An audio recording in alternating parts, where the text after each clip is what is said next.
हमारे जीवन की सबसे बड़ी कुंजी हमारा विश्वास ही है। विश्वास के बलबूते ही हम किसी इंसान पर भरोसा करते हैं और उसके साथ अपनी दोस्ती बनाते हैं। विश्वास ही होता है जो हमें यह सही तरीके से बतलाता है कि हम किसी इंसान पर किस हद तक भरोसा कर सकते हैं। कई बार हमारी स्थिति बिल्कुल विपरीत होती है। जब सारे आपके अपने विश्वासघात करने लगते हैं, ऐसी स्थिति में आपको संभलने की जरूरत है, क्योंकि यह दुनिया ऐसी ही है। यहाँ अपनों से ज्यादा गैर मिलते हैं और जिन्हें आप अपना समझते हैं वह गैर निकलते हैं। जब आपके अपने सारे विश्वासघात करने लगे, ऐसे समय में आप खुद पर भरोसा रखें, क्योंकि खुद पर रखा हुआ भरोसा हमेशा आपको सही मंजिल की तरफ ले जाएगा। जब अपने सारे लोग विश्वासघात करने लगते हैं, ऐसे में दिल टूट जाता है और समझ में कुछ नहीं आता, लेकिन यही वह समय होता है जो आपको जिंदगी का सबसे जरूरी सबक सिखाता है। वह सबक यह होता है कि जब भी किसी पर विश्वास करें तो पूरी तरीके से ना करें, क्योंकि हम सच्चे दिल से विश्वास करते हैं और धोखा भी खाते हैं। ऐसे समय में आप अपने भगवान पर भी भरोसा कर सकते हैं। भगवान हमें हमेशा सही राह दिखाते हैं। अगर आपको कुछ समझ में ना आए तो आप सब कुछ भगवान पर छोड़ दें। भगवान जो करते हैं सही करते हैं, और अगर आपके साथ विश्वासघात हुआ है तो इसका मतलब यह है कि जिंदगी में आपके साथ जरूर बहुत कुछ अच्छा होने वाला है। ऐसे लोगों से आपको डरने की जरूरत नहीं जिन्होंने आपका विश्वास तोड़ा हो, बल्कि आप अपने काम पर लगे रहे और ऐसे लोगों की कदर बिल्कुल ना करें जिन्होंने आपके साथ विश्वासघात या धोखा किया हो। इस समय में संभल कर रहने की आवश्यकता है और मेरी सलाह यह है कि आप भी संभल कर रहें।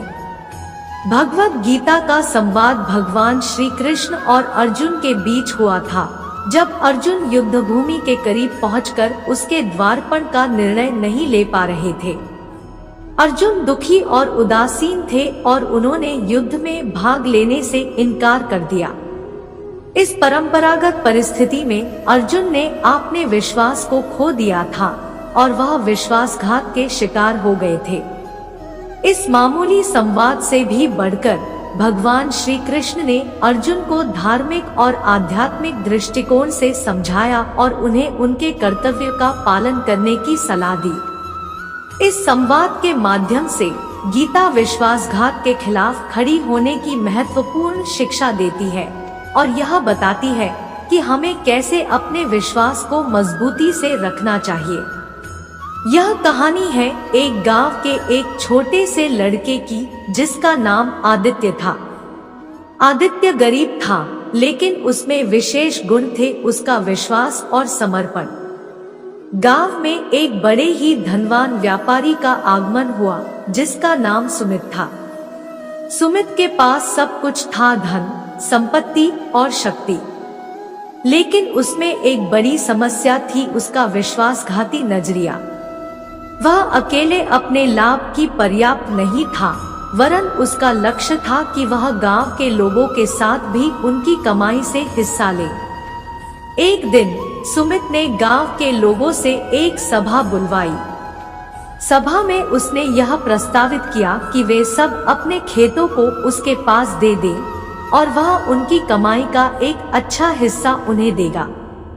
वह यह दावा कर रहा था कि वह उनके पैसों को दोगुना कर सकता था।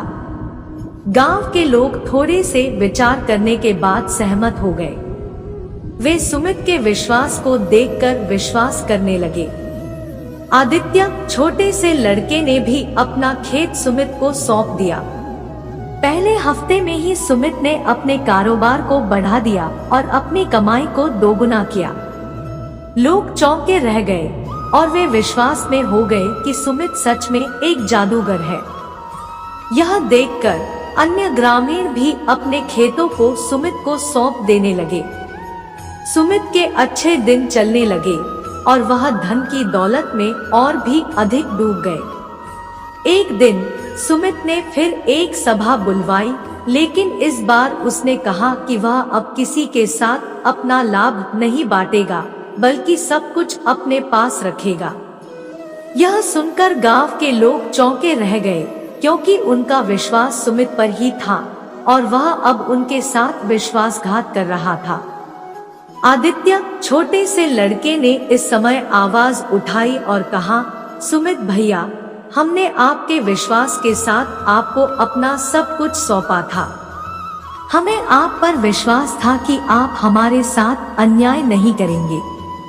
सुमित हंसते हुए उसके पास गए और कहा, तुम्हारे पास अब कुछ नहीं बचा, लेकिन मैं अब भी अमीर हूँ। इस ग्राम के लोग बेवकूफ होते हैं और मैंने उनके विश्वास का फायदा उठाया। आदित्य ने गरीबी के बावजूद अपने विश्वास को कभी नहीं खोया था और वह अब भी सुमित की ओर तेजी से बढ़ता चला गया।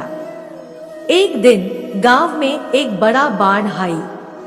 सुमित की सारी संपत्ति और माल डूब गए, लेकिन आदित्य का खेत सुरक्षित था।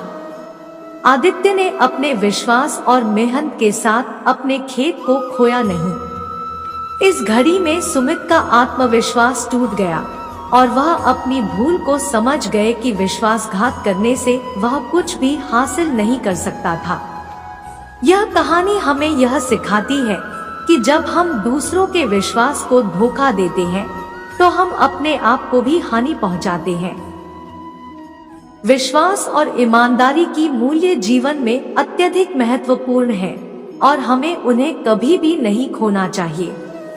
गीता में भगवान श्री कृष्ण अर्जुन से कहते हैं, अर्जुन, तू दुखी क्यों है? क्या तू भूल गया है कि तू केवल शरीर को ही नहीं, तू आत्मा को भी नष्ट नहीं कर सकता?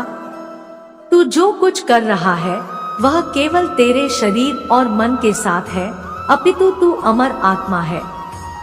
इस श्लोक से हमें यह सीखने को मिलता है कि हमारा आत्मविश्वास हमारी आत्मा में होना चाहिए और हमें केवल शरीर और मन पर ही निर्भर नहीं रहना चाहिए।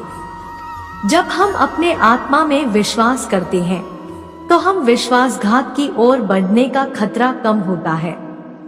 दुख और सुख, जन्म और मृत्यु, लाभ और हानि, ये सब समय के चक्कर में आते रहते हैं।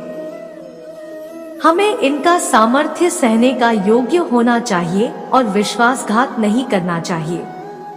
इस श्लोक से हमें यह सीखने को मिलता है कि हमें जीवन में आने वाले सुख दुख को स्वागत करना चाहिए और उनके साथ खुश रहना चाहिए। विश्वासघात से हम सिर्फ और सिर्फ दुख ही प्राप्त करते हैं। भगवान श्री कृष्ण अर्जुन से कहते हैं, मन को नियंत्रण में रखो, अपने अंतःकरण को सशक्त बनाओ। अपने मन को ही तू अपने मित्र बना और अपने मन को ही तू अपने शत्रु बना।